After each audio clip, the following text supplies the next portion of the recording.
Om Shanti. Good morning.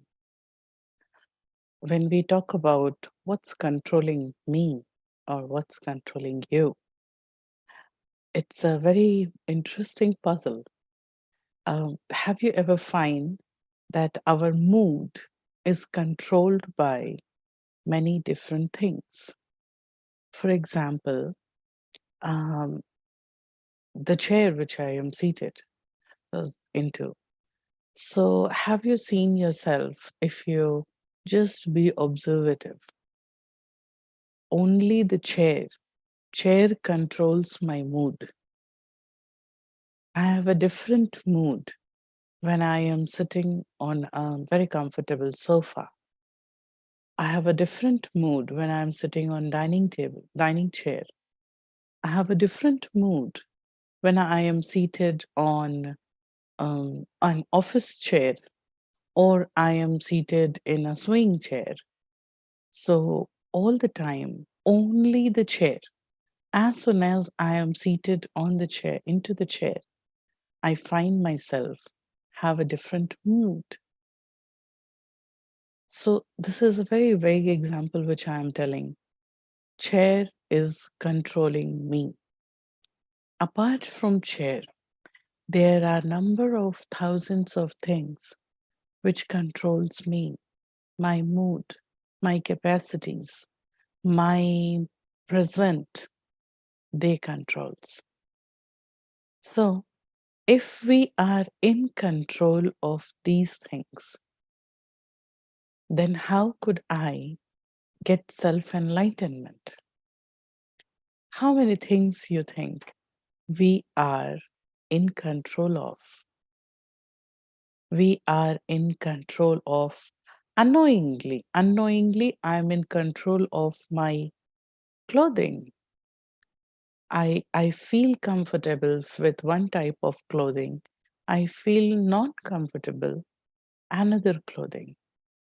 I am in control of time. I I do anything and I say that I am doing I for some time I'm in control with the time. I go somewhere and I see the time. This is time to eat. This is time to sleep. Even very funny thing is I have a time to relax. Time to relax. I have a 1 hour time to relax. If relaxation is there, that should not be time bounded, but we give some time to relax with a limit of time. So I'm in control of time. In the same way, I am in control of different things, like I am in control of atmosphere. If it is too hot outside, heat is high, then I feel I'm not able to work properly. Sometimes I feel being in control of people, what they are doing, their behavior. We anticipate their behavior. And this is how I go in control of others. I mean to say, if the other person who is talking to me, that other person talking very loudly, I'll also talk loudly. And it's a very funny thing if you go in, if you have been ever you came in contact with that. In what happens, the funny thing, in Brahmakumaris, we have a practice to be silent. We used to go for silence, like that is totally, we won't talk that day. That will be a silence day. Individually, person to person, they go in silence. Uh, they practice silence for a day. Hindi में इसको मौन कहते हैं. And we do not speak that day. If it is very much urgent or very required, then we will whisper. We whisper something to make the other person understand what I want to say. I have seen one funny thing most of the time. One person is practicing silence, and he or she want to convey his message, so that person is whispering. So the other person in front, that person will also talk in whispering, although the other person do not practicing silence that day. I being controlled by others' behavior. Well, this practice of silence wala example, this is at least a good example, a positive one. If one person, how we are affected by others' behavior, maybe like I get irritated with someone's joke when I am not very, I don't have much time. I don't have much time to listen to their jokes. I get annoyed with someone's questions when I don't have a clarity of my own work. I feel quiet with some music or someone's voice. So these are all reflects which we give while someone's other's behavior. I am coming in communication with someone else. That means their behavior controlling me. I mean to say, knowingly, unknowingly, my capacities, my mood, my working style becomes controlled by different things. And there, we in the path of a spiritual journey, even in your life also, maybe you are not following any, I'm sorry, any type of a spiritual journey, then also in your normal daily routine, it is important to understand that if I am controlled by, or my mood is controlled by material, my mood is controlled by other people behavior, by atmosphere, then how can I develop self-control? And if self-control not developed, there is no chance of self-enlightenment. In India, there is a history of different sages, tapasvis. They used to live in caves. They used to sit on stone chairs. They used to meditate despite of temperature outside, or despite of what type of food they are eating, despite of all adverse situations. They were able to find peace of mind. Enlightenment is somewhere associated with peace of mind. These sages, these tapasvis, they came to know that time itself that I am being controlled by many things around me. I am controlled by the food I eat.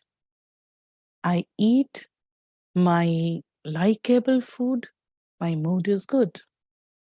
I eat something which is really healthy, but that food is not my favorite food. So if I eat that food, my mood is not very good. I dress myself very fashionable. If four people told me that you are looking good, my mood is good. My mood is controlled by others' behavior. They obey me, I feel good. They disobey me, I feel bad. And that is why these sages, they were aware I am getting away from my self-control. That is why they left everything. They went to the forest and they sit to gain or regain self-control. Well, this process we cannot do, but at least we can understand how many things controlling me and how to get out of it. That doesn't mean earlier in the beginning, I told you example of chair. I am sitting on dining chair or office chair or a swing chair or a sofa chair. I feel different. At every chair, while sitting over there, immediately my mood goes different. So if my mood is taken care by things around, how to develop self-control, how to go beyond all these things, how I could have a stable mood. To have peace of mind, to generate a stable mood, to have emotionally stable personality, I have to practice going beyond or going behind. We'll show you in slide. Going beyond means going above all those things. Although this chair will remain the same, but if I change my perspective inside, now the chair is no more controlling my mood. You could have that experience also. You are working, sitting on your office chair, and somehow, for some reason, you have to leave that place. You take up your computer or you take up your books or notebooks and you go to a sofa. Sitting on that cozy sofa, but you are still not in a mood of being relaxed. You overcome that mood and you are still working, sitting on a cozy sofa. Or even sitting on a dining chair also, you can work. How? When you are detached from the comfort of dining chair or sofa chair. I mean to say, making a change here, making a change in a perspective makes me develop that freedom of being witness. Witness, like you must be aware of these words. In a court case, they call a witness. Witness which is not in favor of victim or culprit. Witness is a neutral person who is going to speak the truth as it is. So to speak the truth, I need to come from the core of truth. Being witness requires the third eye. Third eye is eye of being detached. Detachment brings meanings. Detachment brings power. Detachment brings comfort and respect. Detachment say, very close, but carrying your own identity. You are not tied with. You have your own identity. You give respect to others' identity. So detachment is the third eye. From the eye of detachment, if I see my chair, I will see it like a chair only. I will not see it as comfortable or non-comfortable material. I go beyond. Detachment gives you a purpose. Detachment makes you powerful.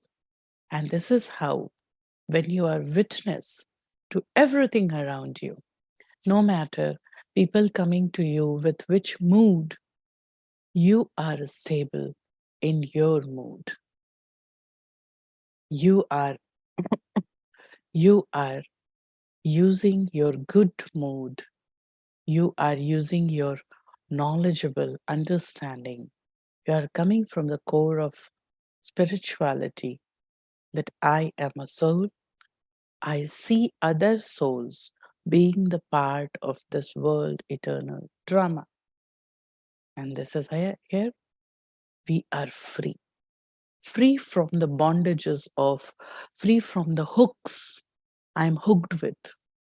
My favorite food, my favorite dress, my favorite person. I'm hooked with things and people and processes that we think that only this person can give me happiness. Only this food will be suitable for me. Only this process will give me success. Actually, the moment you remove these hooks, the moment you are free, and this freedom brings self-control. This self-control make you a king, and that is what called Raj Yogi, a Raja at the same time a yogi, living a kingly life, kingly not materialistically, kingly inside, taking responsibilities, fulfilling responsibilities, feeling majestic. At the same time, for my requirements, I'm like a yogi with very less requirement, with very with a consciousness which is beyond many type of my expectations, going beyond. At the same time, I'm a king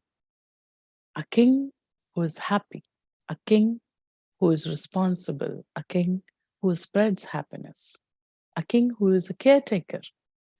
But the king is trusty and yogi at the same time. If I understand how I get hooked with many things, how my mood and emotions and my energy get hooked with things, then only I will try to go beyond. Going beyond is achieved by detachment and being witness. And then only enlightenment follows. So, how to practice this? Let's meditate for some time. We'll show you a meditation slide, and you need not to close your eyes. You can look on the screen. I'll help you with my suggestions. You can follow these suggestions and we'll meditate for some time. So back straight, sit straight, comfortable into your chair, butt straight. Now, feel good. Feel very, very, very relaxed but alert.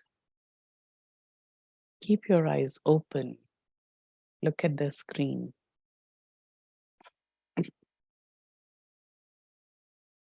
Now, feel your legs.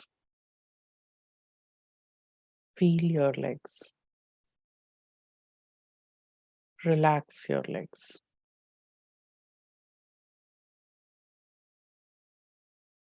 Loosen your legs. Bring your concentration from your legs to your stomach. Relax your stomach. Loosen it.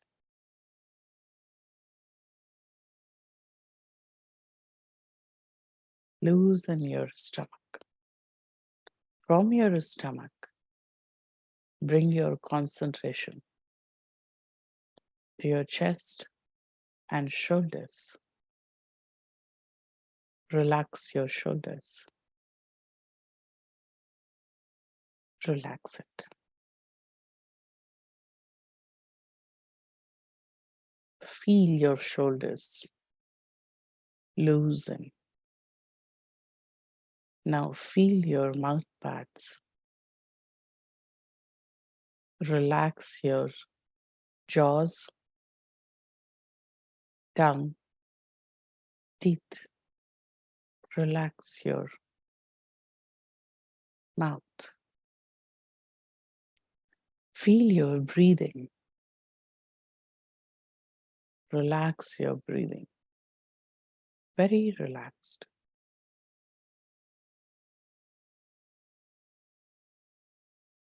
Very normal breathing, but relaxed.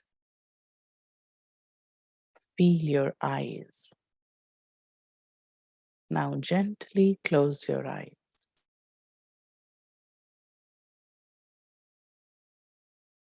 Gently close your eyes. A little above the two eyes, in the middle of forehead, visualize you are a tiny star. You are a beautiful, bright point of a spiritual light. You are a spiritual being. You are a soul.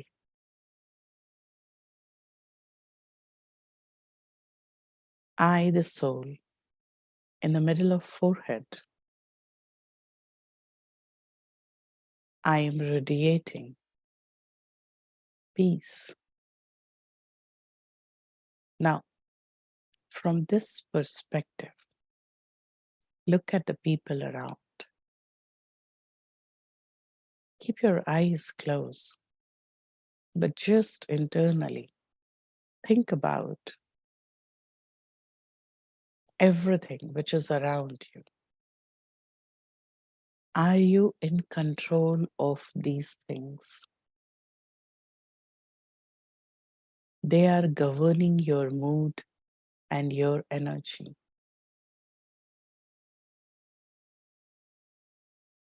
I respect every person around me. I respect everything, but I am beyond these things.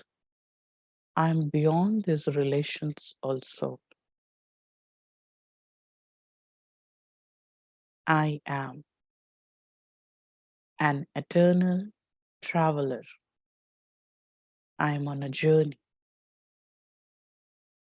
These are my co-travelers. They have their own role. I have my own different role.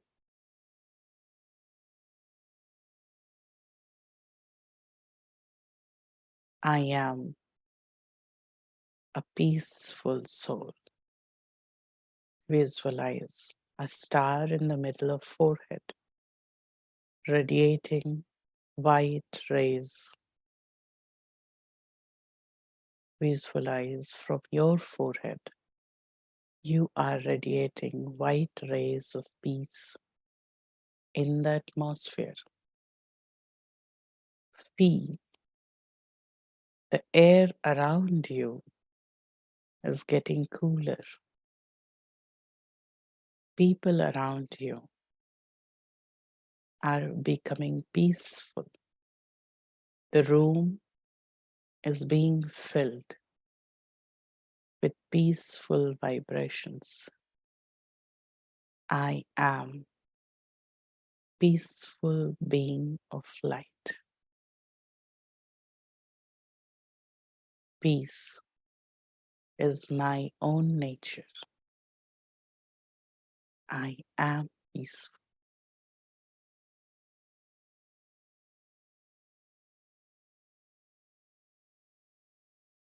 Gently open your eyes.